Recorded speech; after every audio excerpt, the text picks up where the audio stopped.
Julius, sorry, not Paul. Julius Melly, Chair Education. Give him the mic.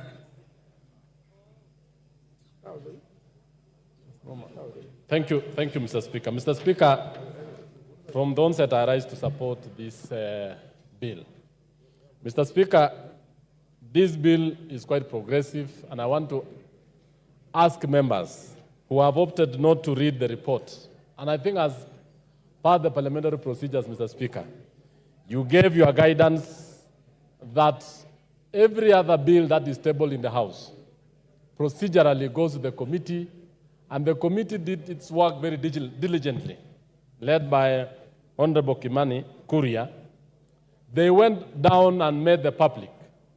They met the stakeholders. They met all the Kenyans who actually gave their suggestions to this particular bill.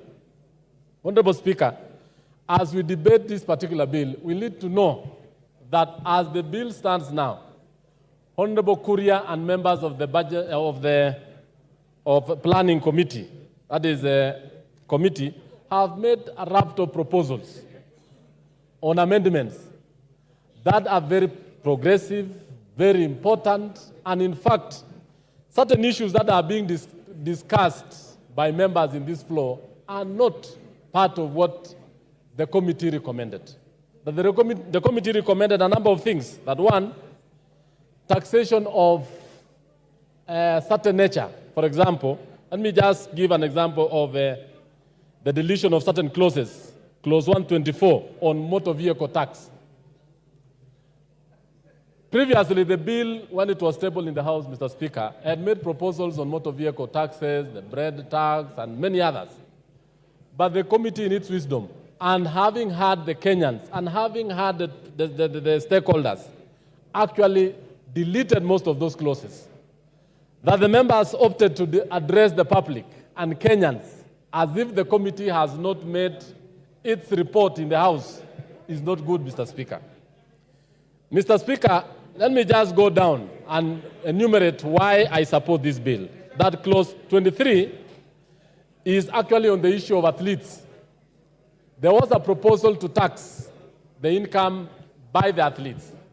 The committee went ahead and deleted that and asked that athletes be incentivized and be allowed, and their monies they earned actually will give an income to this country. On the issue of eco-tax, a lot of imported items have actually been taxed to protect the local manufacturers. And this has been said all the time by the Kenya Association of Manufacturers, the Kenya Private Sector Alliance, that the local manufacturers need to be protected against the large, well-established companies which can actually flood our markets. And in so doing, we are not exporting the jobs.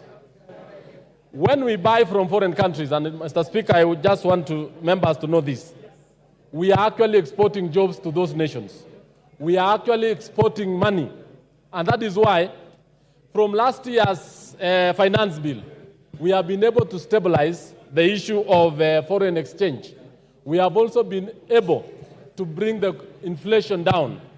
Mr. Speaker, when you look at clauses 34A, 1 and B, the committee proposed to actually delete even taxes on aircraft spare parts and many other things. This is actually the reason why Kenya is a hub in this region, where most of the countries in the region always do their maintenance and servicing of their aircrafts in this country. Clause 45 up to 48 introduces the eco levy, and this one is actually to make sure that imported material from other countries are actually taxed, and this is actually to safeguard our climates and also to ensure that the way we dispose issues like phones and even tires. And in this same clause, Mr. Speaker, we have the issue that the motorcycles, the wheelchairs, tires, and everything else are exempt because these are Kenyans of low level who are going to use this. So as we speak, Mr. Speaker, this bill is very important. It is serving this country very well, and therefore I support. Thank you, Mr. Speaker. Thank you, Melly. Who did I want to